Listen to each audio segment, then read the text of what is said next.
যেমন আমাদের হায়দার যেমন একটা দুর্গাপুজো করে দুবাইও থাকে, রাজ্য থাকে, চূড়ান্ত যখন দোকান ছিল ও যে কোনো পুজোতে করতো খাসির দোকান জানে, ওকে তো উঠে পাচ্ছে সবাই বিভিন্নভাবে ওর কাছ থেকে করে আমরা সবাই জানে।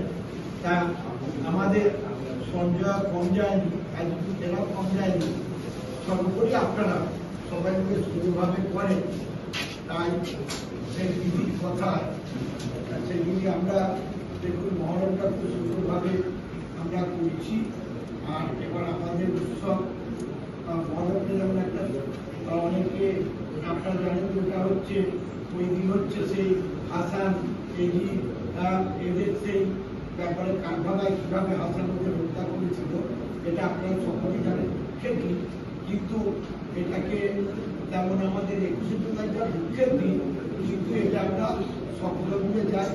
তাই রাত্রির থেকে বেরিয়ে সকালে যদি ভাবেন যে সকালা বেরোবো যে কিন্তু দেখতে পাবেন না, কারণ এবারে বিরাট ভিড় হবে, যা ভিড় হবে কল্পনা করতে পারবেন না। তাই আপনারা রাত্রি থেকে আপনারা বেরিয়ে যাবেন, আপনারা যেভাবে খাবার দাবার নিয়ে যেতে পারেন, আপনারা যারা যাবেন আপনারা সবাই মিলে একসঙ্গে সুন্দর যারা যাবে তাদের একটা ফোন নাম্বার দিয়ে রাখবেন, যে কিছু কিছু মানুষ তাদের সেই সময় পাওয়া যায়।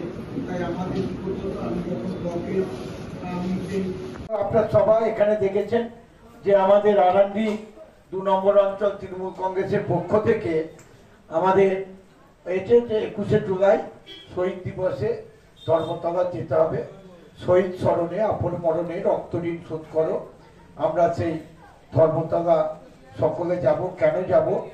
আপনারা জানেন যে আজ যে আপনারা ভোটটা দিচ্ছেন, সে ভোটার কার্ড, সেই কার্ডটা তখন ছিল না, কারণ সিপিএম তখন সেই কিভাবে তারা ভোট দিত, তারা চোরচুরি জালচুরি করে ভোটগুলো দিত।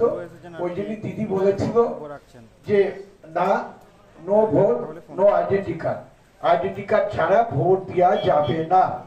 সেই এতে সেই ধর্মতলাতে তখন আমাদের নেত্রী ছিলেন কংগ্রেসের, যুব কংগ্রেসের সভাপতি ছিলেন, তিনি ডাক দিয়েছিলেন।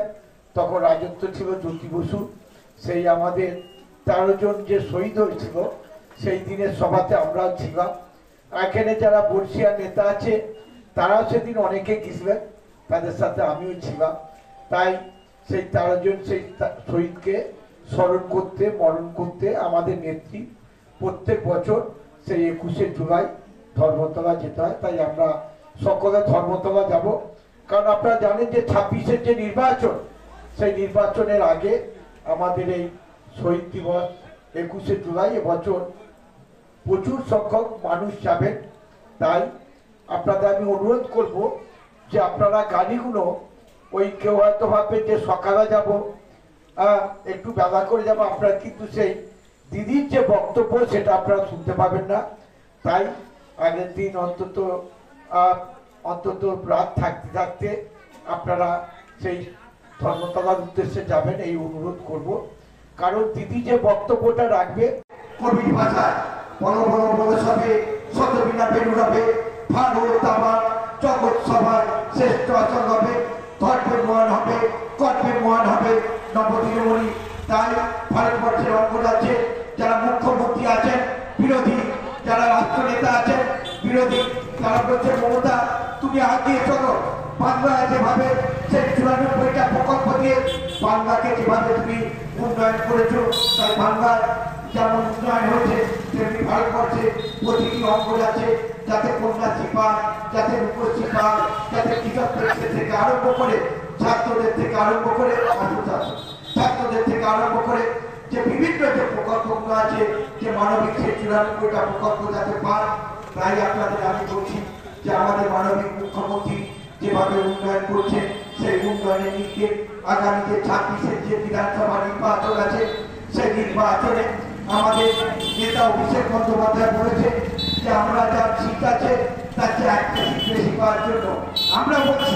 আপনার উজ্জ্বল ভবিষ্যতের একমাত্র দিশারি জ্যোতিষ জগতে অদ্বিতীয় ডক্টর অঞ্জন শাস্ত্রী। দেখুন জ্যোতিষ অঙ্গনে অঞ্জন প্রতি রবিবার ঠিক রাত 12টায় শুধুমাত্র TV9 বাংলায়।